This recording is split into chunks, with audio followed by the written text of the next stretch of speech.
जय हिंद साथियों, आप सभी का स्वागत करती हूँ और उम्मीद करती हूँ कि आप सभी की दिवाली, गोवर्धन पूजा, जो भी त्योहार गए हैं वो अच्छे से गुजरे होंगे। क्योंकि पिछले 8 महीनों में मैं एक अपील करने आई हूँ, राजनीति से ऊपर उठकर सभी से, आपके घर है, परिवार है, रिश्तेदार हैं। पिछले 8 महीनों में 1,31,000 लोग अपनी जान गंवा चुके हैं कोरोना वायरस से। 1,31,000 लोग देश भर में जान से हद हो गए, जान से गंवा चुके हैं। और दिल्ली के अंदर 8,000 लोग, छोटी सी दिल्ली, भारत की राजधानी छोटी सी दिल्ली, 2 करोड़ की दिल्ली में 8,000 लोग अपनी जान गंवा चुके हैं। देश में मामले 90 लाख लोग कोरोना ग्रसित हो चुके हैं। पूरा देश कोरोना की चपेट में आया हुआ है, पीक चल रहा है इस समय। दिल्ली की सरकार ने कहा था कि दिल्ली का मॉडल पूरे विश्व के लिए, अमेरिका तक के नाम लेकर कहा कि उसके लिए एक बहुत बड़ा उदाहरण बन रहा है दिल्ली का मॉडल कोरोना काल में। आज वही दिल्ली, भारत की राजधानी दिल्ली, पूरे विश्व में अगर कोई शहर सबसे बदतर हालात में पहुंच चुका है। दिन में 8-8 हजार मामले रोज के आ रहे हैं और पिछले 10 दिन में 1,000 से ऊपर लोग मौत के मुंह में गए हैं भारत की राजधानी दिल्ली में। दिल्ली वालों से कह रही हूँ, हाथ जोड़कर कह रही हूँ, देश की सरकार, दिल्ली की सरकार ने पूरी राजधानी दिल्ली को, आपको, देश को मौत के मुंह में झोंक के छोड़कर पीछे हट गए हैं। मई में पीक आया और फिर का हालात बेहतर हो गए हैं। विज्ञापन शुरू हो गए, श्रेय लेने की लड़ाई शुरू हो गई। भाजपा आम आदमी पार्टी के होर्डिंग से दिल्ली पटी हुई थी श्रेय की लड़ाई कि हमने विजय पा ली, जश्न शुरू हो गए। लेकिन आज एक दिन में 8-8 हजार मामले, 10 दिन में 1,000 लोगों की मौत। मैं हाथ जोड़कर सभी से कह रही हूँ, दिवाली पर कहा गया आतिशबाजी नहीं होगी, लेकिन दिल्ली में सबसे ज्यादा आतिशबाजी की। मुझे नहीं मालूम लोग, दिल्ली के लोग, आप चाहते क्या हैं। दिल्ली तो उम्मीद की जा रही थी भारत की राजधानी एक उदाहरण बनेगी, हर मामले में दिल्ली की तरफ देश देखेगा और उसको अपना लागू करेगा अपने अपने राज्यों में। पर दिल्ली तो बद से बदतर साबित हुई। हवाएं पूरी तरह जहरीली हैं दिल्ली की, पानी पूरी तरह से प्रदूषित है। यमुना आप देखिए, कोरोना की महामारी सांस से जुड़ी, डॉक्टर्स रो रहे हैं, मजबूर हैं, अपनी ड्यूटी कर रहे हैं, थक चुके हैं डॉक्टर्स का कहना है पीपी किट पहन कर तो देखिए, परिवार से दूर रहकर तो देखिए। वो डॉक्टर्स किसके लिए ये सब कुछ कर रहे हैं? आप और हम तो घरों में थे, लॉकडाउन था, वो डॉक्टर्स घरों में नहीं थे। उन डॉक्टर्स के ऊपर कितना बोझ आ चुका है आप सोच सकते हैं। थक चुके हैं डॉक्टर्स। क्यों हमें दया नहीं आ रही उनके ऊपर या अपने खुद के ऊपर? दिवाली का जश्न,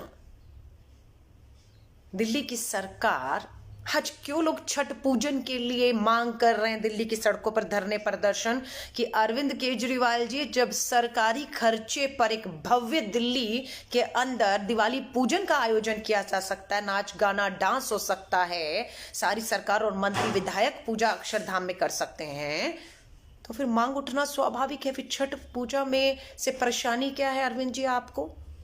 काश आपने वो दिवाली का भव्य आयोजन पूजन ना किया होता तो हम कहने के लायक बनते कि ये कोरोना काल चल रहा है, पूरी दिल्ली काल के मुंह में जा रही है। 2020 में हम अगर दिवाली, दशहरा, ईद, ये सब त्योहार नहीं मनाएंगे तो क्या फर्क पड़ेगा? एक साल में जाने तो बचेंगी।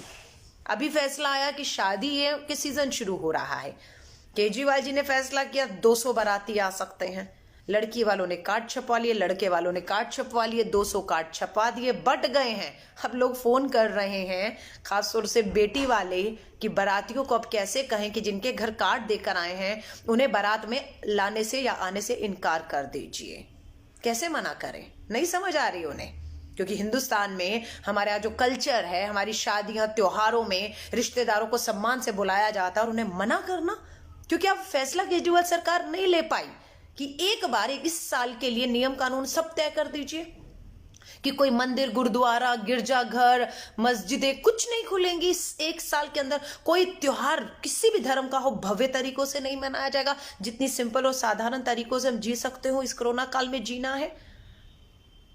दिवाली का पीक समय था जब कोताही बरतनी थी, लेकिन आपने देखा पूरा चांदनी चौक, आजादपुर मार्केट, लाजपत नगर मार्केट, कौन सी बाजार नहीं थे जो लोगों से पटे हुए नहीं थे। कारण बताया गया, देश की अर्थव्यवस्था का पहिया रुक रहा है। उस पहिए को चलाने के चक्कर में कितने लोगों को कुचल डाला आपने उस पहिए के नीचे। कहा कि सरकार के पास तनख्वाहें देने के लिए पैसे नहीं है, लेकिन सरकार अगर अपने कर लाखों करोड़ों के अखबारों में रोजाना, टीवी में रोजाना और इश्तेहार विज्ञापनों से बची होती तो क्या वो पैसा बचता नहीं दिल्ली सरकार का? क्या दिल्ली सरकार अपने पैसों पर दिवाली का भव्य आयोजन ना करती तो वो पैसा बचता नहीं? मैं पूछना चाहती हूं। आज समझाना मुश्किल हो रहा है छठ पूजा में। मैं हाथ जोड़कर आपसे कहूंगी, पूरी तरह से बर्बादी की ओर बढ़ रहे हैं और कोई आपस में एक दूसरे को सहयोग नहीं कर रहा। दिल्ली के अंदर 3 टायर सरकार है, नगर निगम, दिल्ली सरकार और केंद्र सरकार। नगर निगम और केंद्र में भाजपा है, दिल्ली में केजरीवाल है, कांग्रेस कहीं नहीं है। फिर भी हम कह रहे हैं आप जो नियम कानून लाएंगे कांग्रेस पूरी तरह से तीनों सरकारों के फैसलों को मंजूर करेगी, पूरा सहयोग करेगी, लेकिन फैसले आपको करने हैं।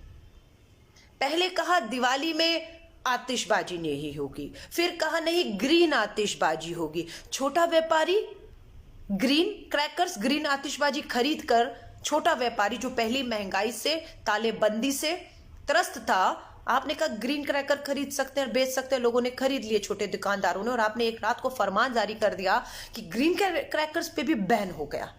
एक बार फैसले क्यों नहीं लेते आप?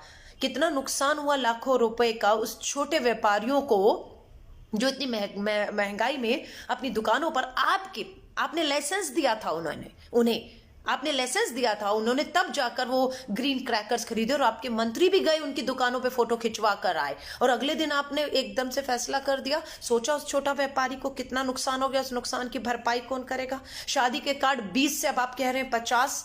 आप एक बार फैसला करना चाहिए था। दिवाली का पूजन करेंगे लेकिन छठ पूजन नहीं होगा, कैसे समझाएं लोगों को? आपने कह दिया आतिशबाजी नहीं होगी, लेकिन दिल्ली में पूरी आतिशबाजी होगी। कि कानून बनाना एक बात है, उसको लागू करना जमीन पर दूसरी बात है। लागू करने में आप पूरी तरह फेल साबित हो रहे हैं। आपने सबसे ज्यादा तालेबंदी खोली, सबसे पहले दोष जो है मरकज और निजामुद्दीन पर डाला, लेकिन शराब की दुकानें आज खोल दी आपने। आज आप एलजी को केजरीवाल जी आज लिख रहे हैं। दिल्ली के मंत्री रहे अजय माकन जी 11 नवंबर को ट्वीट करते हैं, जब 8000 मामले आए 11 तारीख को, अरविंद केजरीवाल जी गंभीरता दिखाइए, ये जश्न, ये विज्ञापन, ये सब जो आप कर रहे हैं अभी मत करिए, इसका समय अभी नहीं है। अभी हमने कोरोना पे जीत हासिल नहीं की। तालाबंदी आपको करनी होगी, क्योंकि लोगों की जिस तरह से भीड़ बढ़ रही है, मास्क और सोशल डिस्टेंसिंग की धज्जियां उड़ाई जा रही हैं।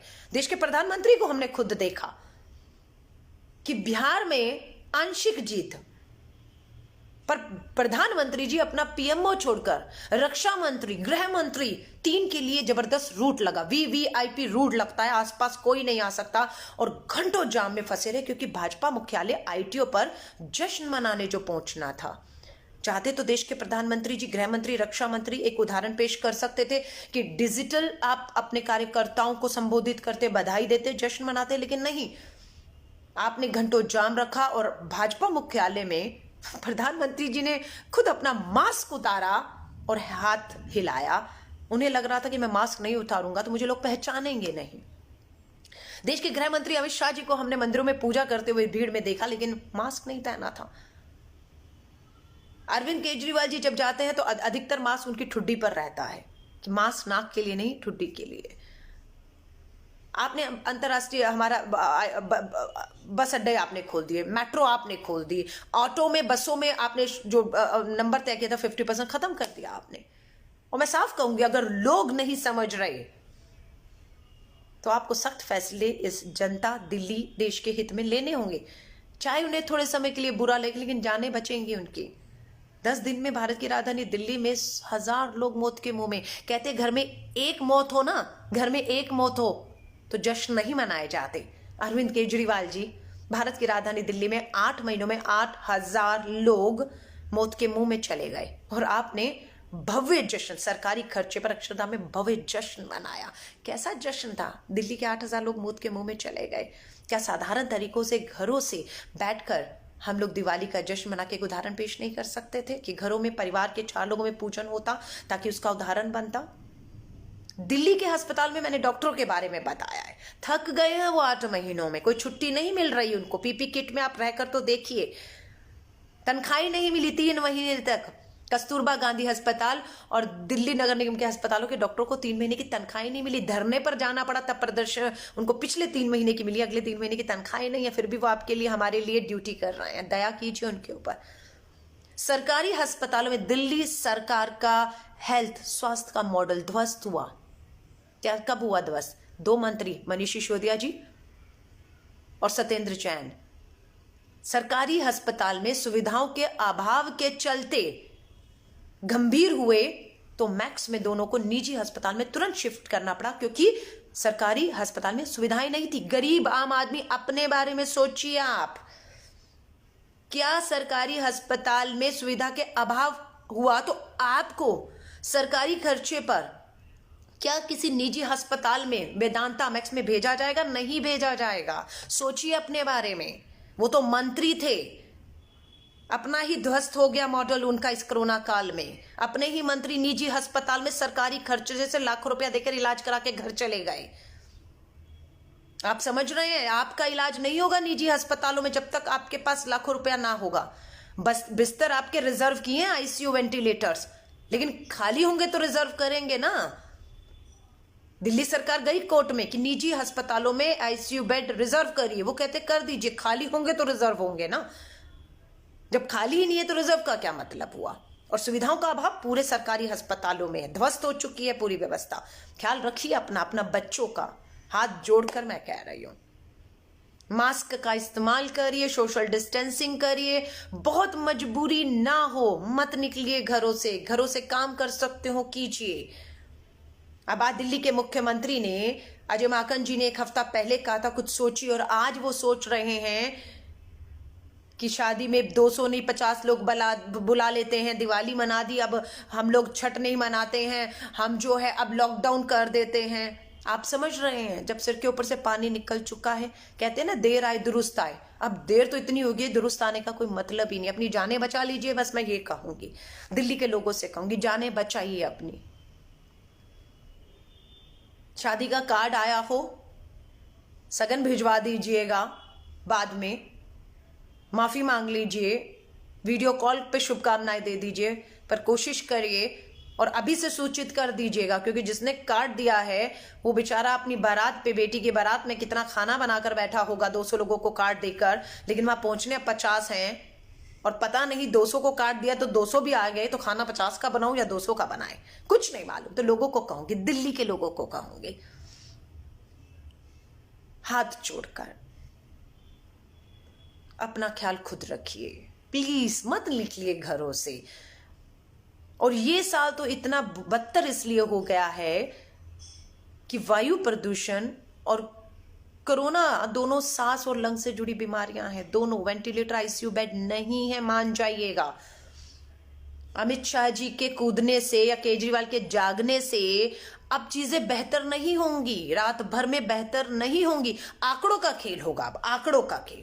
अगर एक दिन में 8-8 हजार मामले आ रहे, पिछले 10 दिन में 1,000 लोग दिल्ली में मौत के मुंह में गए हैं, तो मुझे ये बताइए, बिस्तर बढ़ाने से, वेंटिलेटर आईसीयू बढ़ाने से मामले नहीं रुकेंगे। ये कहते हैं आप बीमार होइए, आप कोरोना ग्रसित होइए, हम कोशिश करेंगे कि आपको आईसीयू बेड मिल जाए, वेंटिलेटर मिल जाए और आपकी जान बच जाए, दवा तो नहीं आई, लेकिन संक्रमण से कैसे बचा जाए, इसका इनके पास कोई अब उपाय नहीं है। संक्रमण से आपको और हमें खुद ही बचना है कि हमें सोशल डिस्टेंसिंग रखनी है, मास्क का इस्तेमाल करना है, हाथ लगातार धोने, मजबूरी ना हो तो घरों से नहीं निकलना, घरों से हमें काम करना है, बस ये आपको करना है। अगर आप ये करेंगे तो आप बच जाएंगे, वरना मालूम नहीं कितने लोग अभी भी मौत के मुंह में जाने के लिए जो है वो तैयार बैठे हैं, क्योंकि लापरवाहियां हो रही हैं। जो लोग छठ पूजा की मेरी बहनें मांग कर रही हैं, मैं आपसे हाथ जोड़कर कहूंगी, गलती तो दिल्ली की सरकार ने की है। सरकारी खर्च पर दिवाली पूजन का अक्षरधाम में भव्य आयोजन किया। सारा कुछ जब खोल कर रख दिया तो हमारी बहनें जो छठ मैया की पूजा करना चाहती हैं उनसे रहा नहीं जा रहा है। वो सरकार से मांग कर रहे हैं, धरने दे रहे हैं, प्रदर्शन दे रहे हैं और राजनीति हो रही है इसके ऊपर। मैं आपसे कहूंगी आप खुद फैसला कीजिए, आपके लिए बेहतर क्या है। भगवान हम सबके अंदर बसा हुआ है। हमें उस भगवान को कहते हैं, वो भगवान कण कण में है, वो भगवान हर जगह है, हर कण कण में बसा हुआ है। उसको कहीं खोजने के लिए जाने की जरूरत नहीं है कि हम घरों से निकल के उसको ढूंढेंगे तो वो मिलेगा। वो हमारे अंदर कण कण में है। पूजा करिए, दिल से करिए, घर परिवार के लिए, देश के लिए पूजा करिए, दिल्ली के लिए पूजा करिए। आपकी पूजा स्वीकार होगी, छठ मैया भी स्वीकार करेगी और हर कोई आपकी पूजा को स्वीकार करेगा। मैं आपको कह रही हूं, इसलिए आप सभी से कहूंगी बचाइए अपने आप को, हाथ जोड़कर कह रही हूं। दिल्ली में पैदा हुई, दिल्ली को बनते बिगड़ते देखा है, 25 साल का संघर्ष दिल्ली में किया है। इस दिल्ली को बर्बाद होते हुए आज देख रहे हैं। ना पीने का पानी लायक है, यमुना में झाग बनी हुई है, हवाएं प्रदूषित हो चुकी हैं, कोरोना महामारी है, स्वास्थ्य सुविधाएं ध्वस्त हो चुकी हैं, स्कूल कॉलेज हमारे आज तक बंद है, शराब की दुकानें खुल चुकी हैं। मेरी चांदनी चौक के मजनू के टीला में बच्चे जो हैं, अब बच्चे मजबूर हो चुके हैं, पिता उनको रेडी लगाकर छोड़ आते हैं, सुबह की शाम को कुछ कमा लाएगा। ये हालत हो चुकी है। ऑनलाइन क्लासेस नाम की हो रही हैं, गरीब हैं, 4 बच्चे हैं, फोन एक है, नेट है या नहीं, सुविधाएं क्लासेस का, सब चीजों का नुकसान हो। लेकिन शराब के दारू के ठेके, साउथ एक्स में रहती हूँ, पार्ट 2 में मेन रोड पर इसी कोरोना काल में मात्र 15 दिन पहले एक बड़ा दारू का, शराब का ठेका खुला है। अभी 15 दिन पहले, आप समझ रहे हैं, जो खुलने हैं वो नहीं खुल रहा शिक्षण संस्थान हमारे, पढ़ाई, लेकिन दारू के ठेके लगातार खुल रहे हैं। ये है दिल्ली की केजरीवाल सरकार। हाथ जोड़कर कहूंगी ख्याल रखिए अपना। स्पेशल लाइव आपके सामने आई हूं क्योंकि पूरे विश्व में जिस दिल्ली के मॉडल को केजरीवाल जी पेश कर रहे थे, दिल्ली शहर पूरे विश्व का नंबर 1 कोरोना ग्रसित शहर बनकर रह गया है। सब चीजें ध्वस्त हो चुकी हैं। एलजी साहब को कहूंगी, दिल्ली सरकार ने प्रस्ताव भेजा है, उम्मीद करते हैं राजनीति से ऊपर उठकर केंद्र की भाजपा और दिल्ली की केजरीवाल सरकार पूर्ण बहुमत से आप आए हैं। हमारा एक विधायक, एक सांसद दिल्ली में कहे, देश में कहे या नगर निगम में सरकारें नहीं है, पर पूरी तरह से दिल्ली के लोगों के साथ खड़े हैं, उनकी जान पे बनाई है। इसलिए दिल्ली की आवाज बनकर पूरी तरह से हर तरीके का सहयोग, समर्थन, जो भी फैसले सरकारें लेंगी दिल्ली के हित में लेंगी, दिल्ली के लोगों की जान बचाने के लिए लेंगी, कांग्रेस और हम पूरी तरह खड़े रहेंगे। मैं आप सभी को शुभकामनाएं देती हूँ। अपना ख्याल रखिए। जय हिंद, जय भारत।